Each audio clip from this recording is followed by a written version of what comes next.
Aujourd'hui, on va conclure sur les objectifs en parlant d'engagement. Alors avant de commencer, aujourd'hui j'ai mis en place une promotion spéciale, c'est-à-dire que vous allez avoir une promotion, donc tout est expliqué dans la description, donc vous pourrez retrouver tout ça et tous les liens dans la description parce qu'il y a plusieurs liens. J'ai mis en place une promotion spéciale qui va être une promotion sur les formations que j'ai le mieux vendues l'année dernière. Donc pour l'année 2018, les formations qui sont le mieux vendues pour l'année dernière, vous allez avoir une promotion spéciale et une promotion différente pour chacune de ces formations. Donc il y en a plusieurs et vous aurez aussi un pack, le pack All Star qui regroupe toutes ces formations avec aussi une promotion. Voilà, donc je ne vais pas vous dire le détail de chaque promotion, etc. etc. Si ça vous intéresse, c'est valable jusque demain soir, minuit. Vous avez toutes les informations dans le premier lien dans la description avec chacune des formations et voilà, le pack All Star, vous pouvez y accéder en cliquant sur ces liens.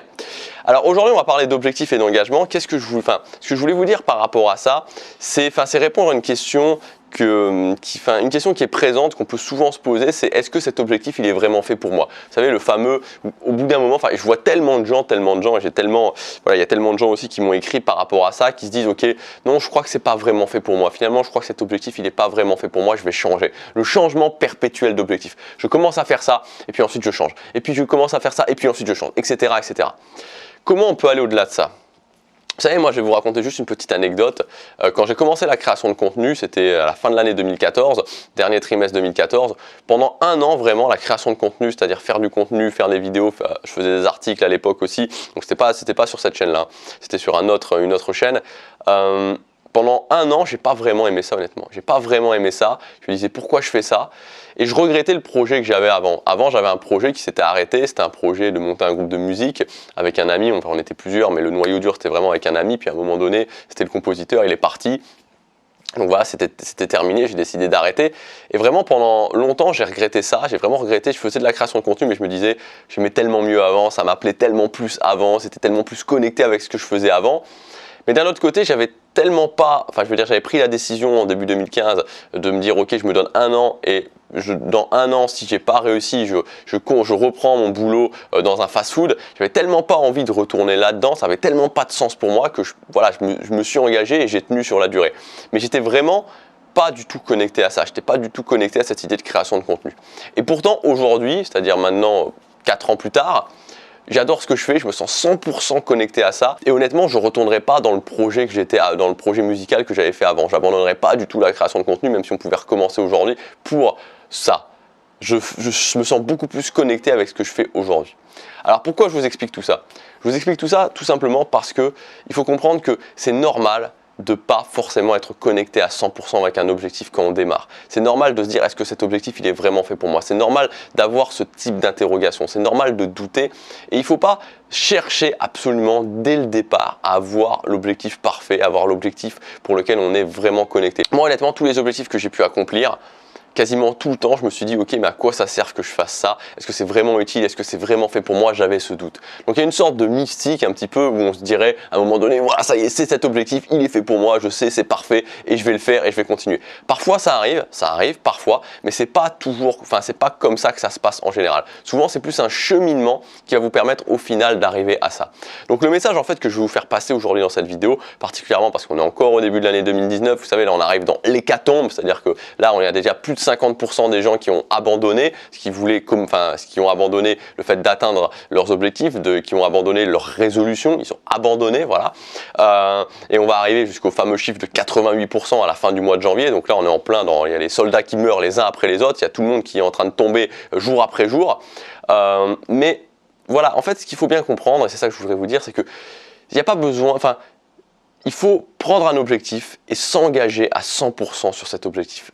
Se dire, ok, je fais ça et je m'engage à 100%. Même si aujourd'hui, je sais pas, vous décidez d'apprendre l'italien par exemple et que vous vous sentez pas forcément connecté, vous dites, ok, j'ai cette inspiration, je vais le faire, mais est-ce que c'est vraiment fait pour moi? Engagez-vous à 100%. Allez-y à 100% et faites-le. Faites-le. Parce que le truc, c'est que quand vous allez faire ça, quand vous allez arrêter de passer au mode où je fais un truc, puis je fais un autre, puis je fais un truc, puis je fais un autre, et je me demande toujours si c'est vraiment fait pour moi, quand vous allez vous engager et le faire, premièrement, ce qui va se passer, c'est que vous allez être prêt. C'est-à-dire qu'il ne faut pas croire que réussir un objectif, c'est juste parce qu'à partir du moment où on a le bon objectif qu'on va le réussir. Non, toutes les capacités comme la régularité, toutes les capacités comme maintenir sa motivation, maintenir son énergie, être capable de mettre en place des habitudes, être capable d'être autodiscipliné, avoir le bon mindset, etc., etc., Ça ne change rien, que ce soit avec un objectif qui vous inspire à 50% ou que ce soit avec un objectif qui vous inspire à 99%. Ça ne change strictement rien, ça n'enlève rien à la difficulté. Donc, en faisant ça, en vous engageant, en le faisant, même si l'objectif ne vous inspire pas à 100%, premièrement, vous serez prêt. Vous savez, c'est un petit peu l'idée comme de la personne qui va vouloir séduire d'autres personnes, qui va vouloir devenir bon en séduction. Il va peut-être au départ séduire des hommes ou des filles qui ne l'inspirent pas à 100%. Mais il va apprendre le processus. Il va apprendre le processus et le jour où il va rencontrer la bonne personne, il sera prêt. Il ou elle sera prêt et pourra aller lui parler et le ou la séduire. Alors que s'il n'avait pas fait tout ce processus avant, peut-être qu'il aurait vu cette personne-là et qu'il l'aurait laissé passer. Vous voyez ce que je veux dire? Donc le premier point, c'est que vous allez être prêt. Et le jour où vous direz, ok, maintenant je le sais, c'est cet objectif-là et je vais le faire, vous serez prêt, vous aurez développé les capacités nécessaires. Et en plus, le deuxième point, c'est que vous allez apprendre à vous connaître. Vous allez tout simplement apprendre à vous connaître. C'est-à-dire que si vous ne faites pas ça, vous ne commencez pas à faire des objectifs qui vous inspirent moyennement, ce qui risque de se passer, c'est que vous n'allez jamais trouver les objectifs qui vous inspirent vraiment. J'aime beaucoup cette idée de David Deida qui est du cercle de la mission de vie. On voit un cercle concentrique de plus en plus, de plus en plus, de plus en plus. On s'en rapproche de plus en plus. Si aujourd'hui je suis dans une activité qui me convient vraiment et à laquelle je me sens vraiment connecté, c'est parce que je suis passé avant par tout un processus d'activité qui me convenait moins. Donc encore une fois, c'est très très rare de rien faire et d'avoir à un moment donné les étoiles qui s'alignent. C'est parce que vous allez faire et faire encore que vous allez apprendre à vous connaître de plus en plus. Voilà, donc voilà ce que je voulais vous dire dans cette vidéo. Préférez largement vous engager à des objectifs qui vous inspirent moins et les faire à 100% et vous donner à 100% plutôt que de ne rien faire et d'attendre. Dans tous les cas, ça sera bien plus productif. Vous allez développer des capacités, vous allez apprendre à vous connaître, vous allez être prêt. Voilà pour cette vidéo. Je vous rappelle encore que jusque demain soir, vous avez accès aux promotions de mes formations les plus vendues en 2018. Donc vous avez plusieurs formations qui sont en promotion. Vous avez le lien dans la description pour chacune des formations qui sont en promotion. Et vous avez aussi accès au pack All Star, donc qui regroupe toutes ces formations. Vous pouvez accéder à toutes mes formations les plus vendues de l'année 2018 avec une grosse promotion. C'est valable jusque demain soir minuit. Je vous dis à demain. Passez à l'action. Chaque jour compte.